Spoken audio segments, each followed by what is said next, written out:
Hello, welcome to Grammar Time. My name is Mr. Sam. Today we are going to be discussing about regular and irregular verb. But before we move into that topic, I want to tell you that a verb, normal verb, has at least 5 base forms. These 5 base forms is all about the tenses, giving us the time difference of what is, what has been, and what will become. And these 5 base forms are the way actions are carried out in terms of time. And when we look at it very critically, we will understand. Take for instance, let us use the example sing. When you talk about sing, the word S-I-N-G, sing, is used for when you are referring to more than 2 people. So that is one of the base. Then sings is when you are talking about a singular person singing. For example, she sings soprano. You cannot say she sings soprano. However, when you are talking about 2 people, you could say Chika and Choma sing beautifully, or Chika and Choma sing soprano. 2 persons. Now, when you want to talk about actions that have been done in the past, you use the base sang, the past tense of sing. When you want to talk about the past participle, you use song, S-U-N-G, song. When you want to talk about the present participle, you now use singing. So we have sing, sings, sang, song, and singing. These are the 5 base forms. However, what we are dealing with is regular and irregular verb. Let's get started. What is a regular verb? Here, so what are regular verbs? A regular verb is a verb that follows a predicted pattern when switching between tenses. It means for a regular verb, the pattern is well known. It is a regular pattern. And the pattern is that it adds ed or d depending on the word that we are looking at. Take for instance, dream, let's look at the word walk, W-A-L-K. It adds ed to make the past tense and the past participle. The word play, P-L-A-Y, it adds what? Ed to make the past tense and the past participle. Now, when you look at it, there are other words that ends with Y that doesn't just add ed. Take for instance, carry, C-A-R-R-Y.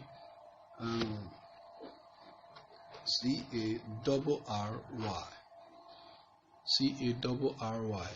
When you want to change it to past tense and past participle, the Y changes to I, and then it has I-E, and it has ed, that's carried. Now you ask, why is that? The thing there is this: when a vowel sound is preceding the Y sound, or the Y, the letter Y, it will not change to I. But when a consonant sound is what is preceding the letter Y, it changes, the Y changes to I before adding ed. Then there are other words that you do not have to add E, but you just add just only D to it. Words like die, D-I-E, because there is E already there. So So regular verbs are an important part of language, and luckily they are relatively easy to learn, very easy, unlike its counterpart, the irregular verb. Let's move forward. Here are examples. We have dance, danced, cook, cooked, laugh, laughed, and you can see all this: play, skip, walk, talk. All of these ones, they add ed and the rest of them. Then we all use regular verbs every day, but we probably don't even notice them because they are very, very easy.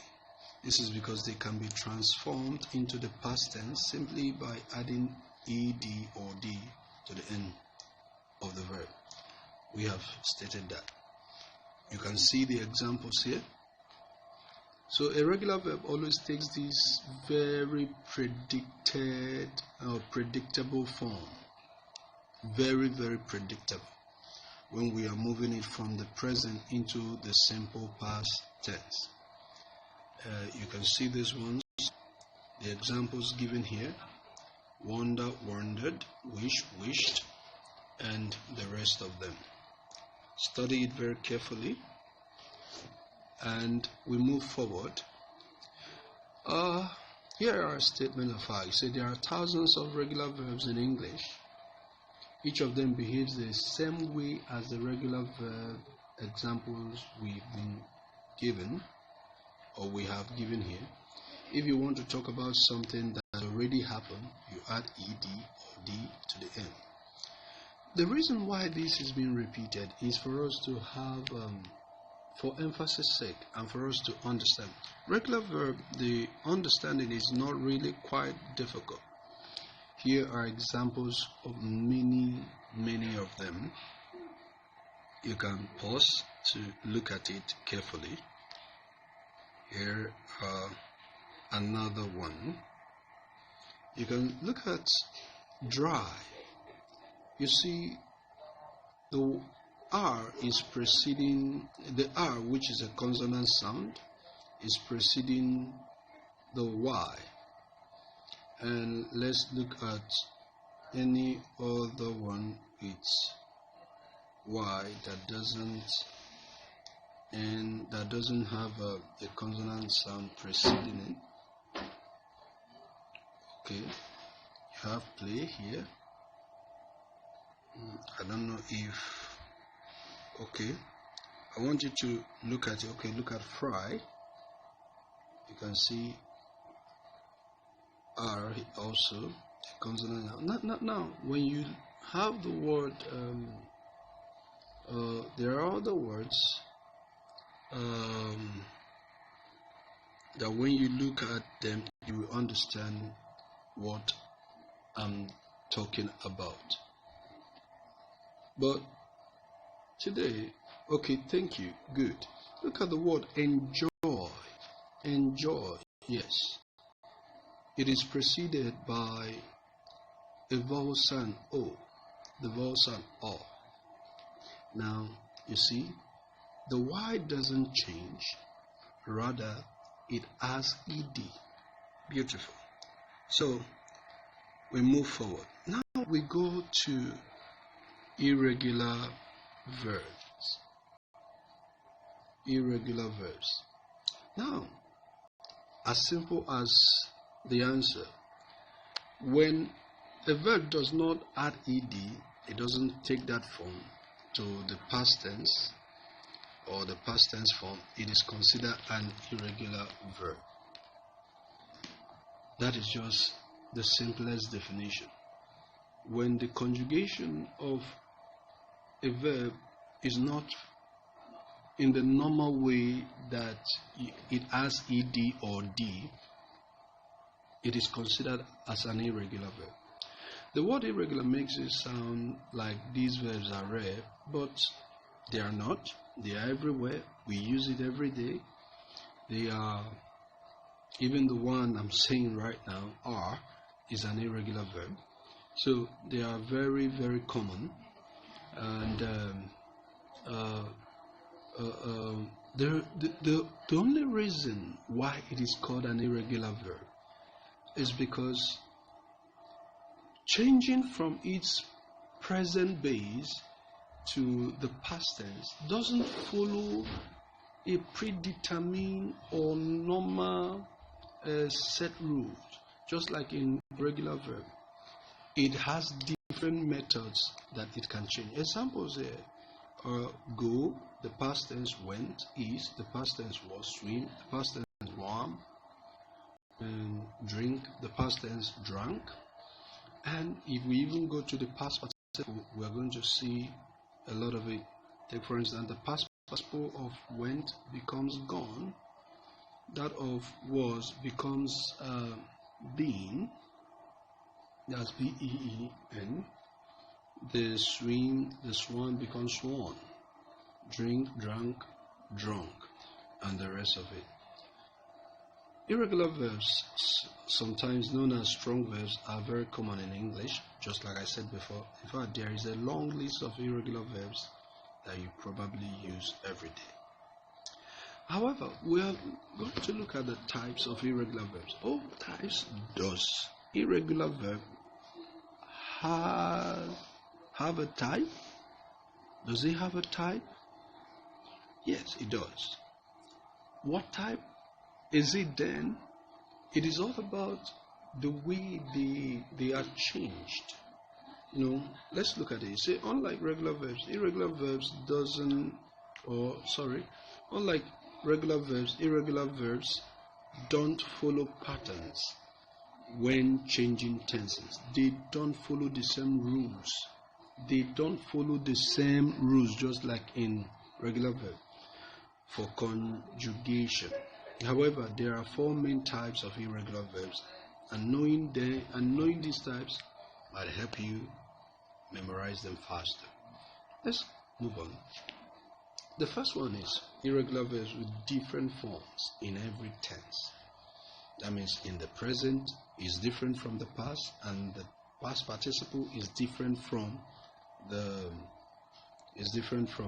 past. These 3 in a way. But in the present participle is all the same thing, the ing form. Now, to English learners, the trickiest irregular verbs are the ones that have different present tense, past tense, and past participle forms, which include the word have and the verb. For example, the verb to be is the most irregular verb in the English language. Take for instance, is or are in present, we are on vacation. Was, were, past tense, we were on vacation. Been, we have been on vacation. So when you look at it, you will not even know that are, were, been are all coming from the same understanding of verb. Just that they are changing tenses. You get it?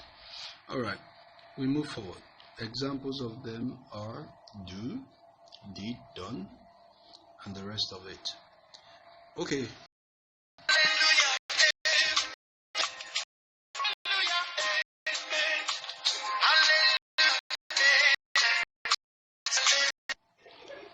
Alright, please, sorry for that interruption. Alright, we were saying something about this. Okay, yes, we've discussed about this aspect, the irregular verbs that have different forms or different spellings. Now we move forward. Number 2, we have irregular verbs with the same past tense and past participles, or past tense and past participle. Here there are those that they have a different present form but the same past participle and past tense. But not with ed like in the normal regular verbs. Here we say some irregular verbs only change once. Their past tense and past participle forms are the same. making it a little easier to decide how to conjugate them. Example, we have keep, and the past tense is kept, the past participle is kept as well. And here are some examples: buy, bought, find, found, make, made, say, said, win, won. Alright, we move to the next one. The third is irregular verb that only change in past tense. Wow. This particular one is rare, and they just have a few of them. Here are the few ones we have: come, came, come; overcome, overcame, overcome. So the present tense and the past participle are the same, just the past tense changes in the form. Interesting. Then we have the number 4, irregular verbs that never change. Irregular verb that never change. Finally, there are some irregular verbs that never change form. Most of these verbs end in T, so they are easier to identify when you are confused. For example, we have cut, and the rest of them, there are many. We have feet, hurt, let, put, set. So these verbs do not change forms when they are conjugated, whether they are in their present, in their past, in their past participle. However, there are some exceptions, like in beat. So here, why the majority of irregular verbs fall into these categories, if you don't quite fit. These verbs are beat, becomes beat in past tense, and beaten in past participle. And then read, still spelled the same way, but pronounced read in past tense and past participle. So now that I have understood this, I want to thank you for listening. And however, I want you to do this for me. Write at least and 10 how will I put it? 10 regular verbs and conjugate them based on their past tense and past participle, and write out